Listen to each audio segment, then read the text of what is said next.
katanga kari kadiki kakadai so kakatanga pezve chane buri ichi kwoitawo nhengo iyi ndoibvisa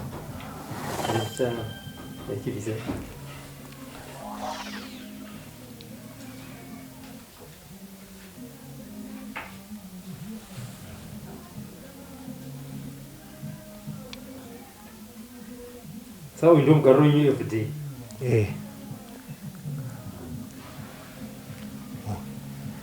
Mabhora haana kuzvimba asi anorwadza pasi apo nhengo yakatoparara kudai so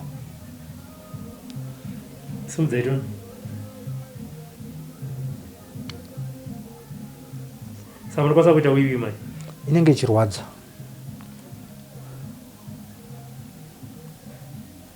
Saka pazuva munochinja makangani machira pese pazvatotera tikangotota sekutota kwazvaiteta so ndobva ndachinja.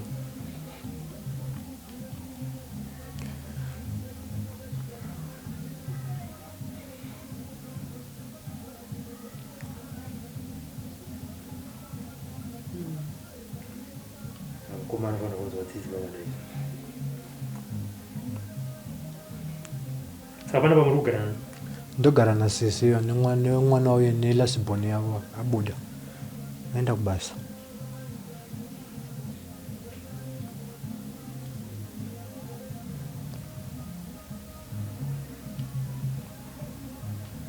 Urwere uyu hwakatanga ndakarota ndichirara nemukadzi kuhope, ndo pakatanga urwere hwangu uyu.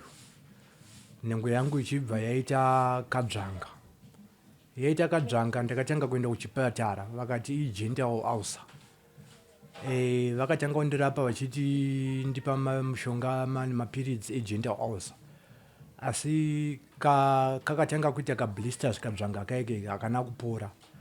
Vachibva vazoti varifungidzira kuti isyphilis or gonorrhea.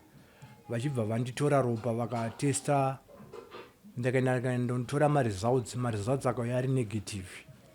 Vakati vari kufungira kuti icancer. Apa nguva ndanga ndiri kuSouth Africa. Saka ndo time yakatanga covid lockdown yaya. Inini ndakabva ndazovharirwa nelockdown.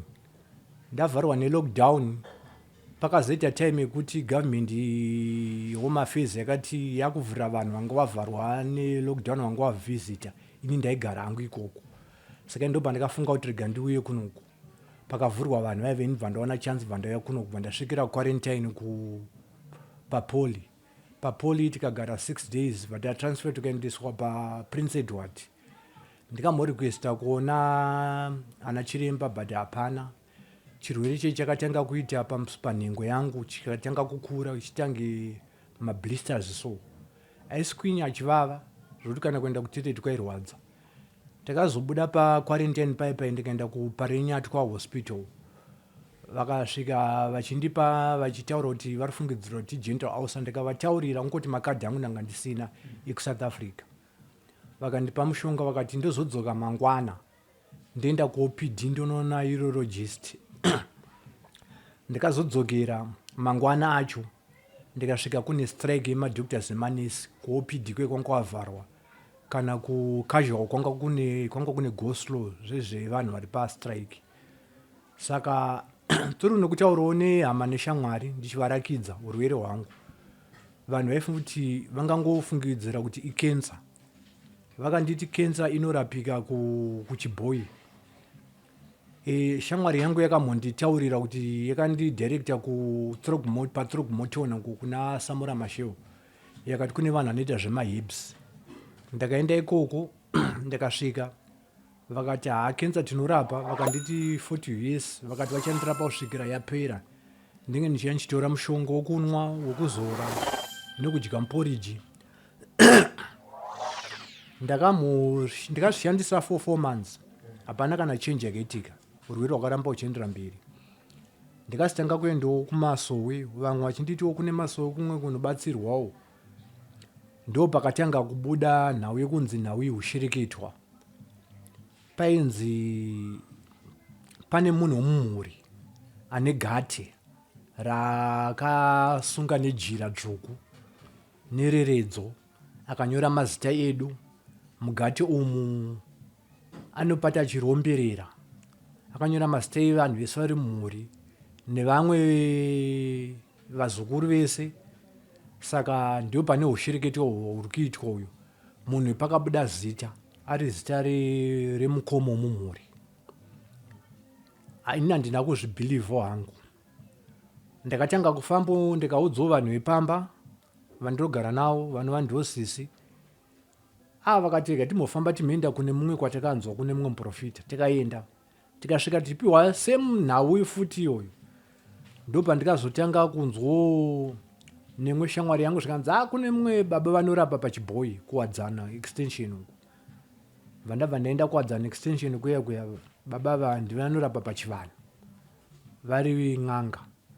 Vachibva vasvika vachindipa same statement futi yekuti ushereketwa hwakashereketwa wakatumidzirwa chiri chipotswa. Kurara kwawakatoita pai uchirota uchivaka bonde kuhope wakarara nechikwambo. Ende iwewe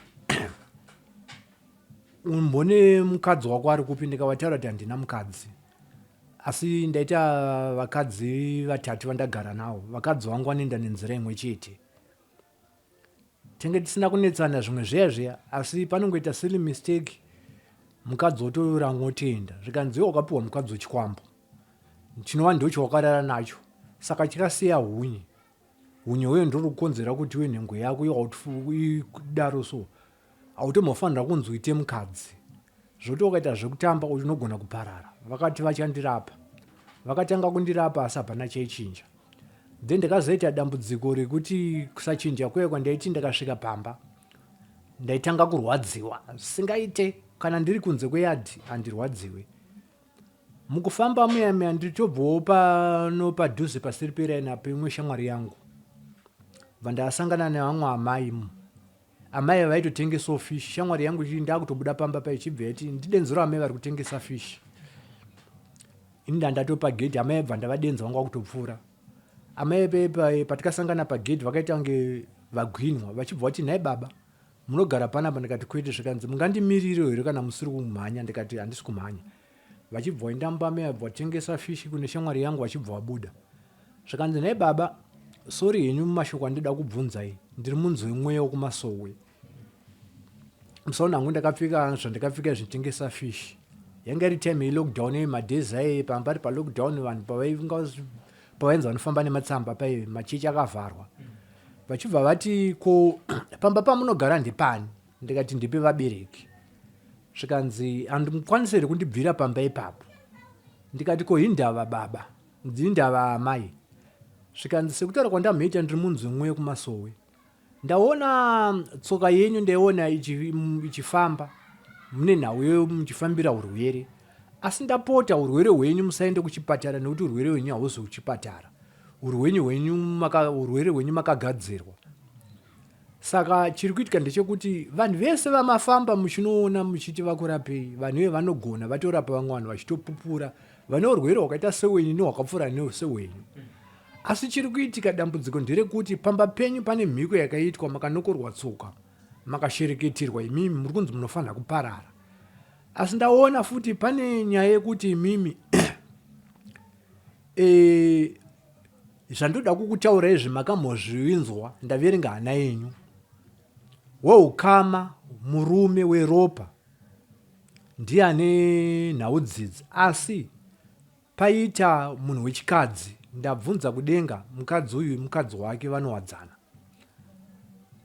Ari mukadzi wake ndiye ane nhau dzese idzi. Ndaona mhuri yapera zvichikonzereswa nevanhu vaviri ava vane zvavakaita. Asi dai zvanga zvichibvira dai maenda kunorapwa kumapostori anoita zvenguo tsvuku uri kuchivanhu. Asi kuchivanhu ndokwaundaona mapora. Wonderful.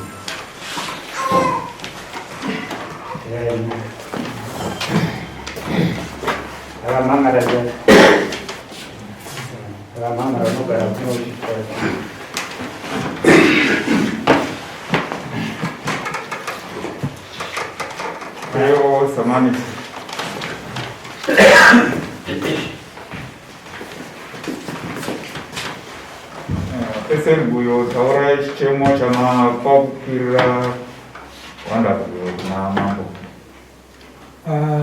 I'm sorry that I'm sorry number one. Chichemo changu chilipo ndichi urwere wandinawo. Urwere wandinawo uyu wanishungurudza kwemwe makore matatu. So ndamboedza kuenda muzvipatara vachindizama kundishongawo asi urwere hausi kuonekwa. Ndikunditora pamusoro pekunditora ropa vachiedzaedza urwere hausi kuonekwa. Ndikapedza ndakuenda kumasowe kwaibatwa kunzi mukoma wangu ndiye ari kundishereketera. Ndikaenda kunzi mukoma wangu ndiye ari kundishereketera. Zviri kuitika ndezvekuti kana ndakarara mumba inini Nenyoka ichouya yoswe ndipfeka mukati mese kundigara pandiri panapa ndakatopfeka mapampa aya anopfekwa naana adiki. Ndine ronda rimwe risingaiti panapa nhengo yangu yese yakaparara.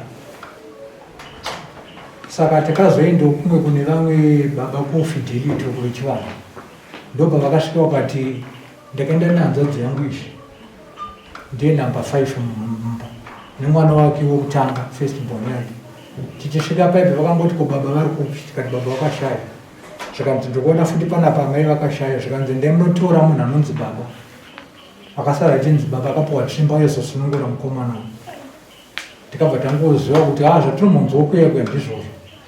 Ndopandakabva ndafonera mukoma. Ranga mangwana wacho mukoma wakati ndagara ndakanditya ndikutakura ngirikini matsaga efoja ndichauya. Ndavataura kuti kune kwandichiwana kwandaenda danzi ndine munhu zebaba.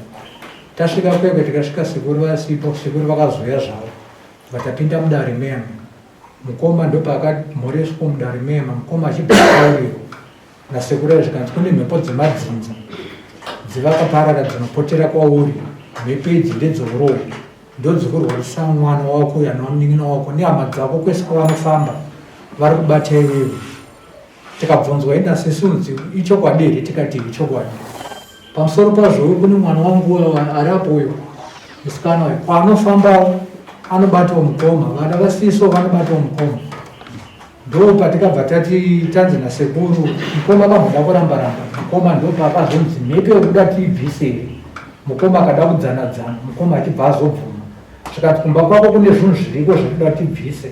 Kwozoita zvinhu zviri kumba kwamukoma nawo zvaanoona nemaziso imi sekuru ndikamhenge ndisina kumataurira. Ndakatoshamawo kutozvitaurira ipapo.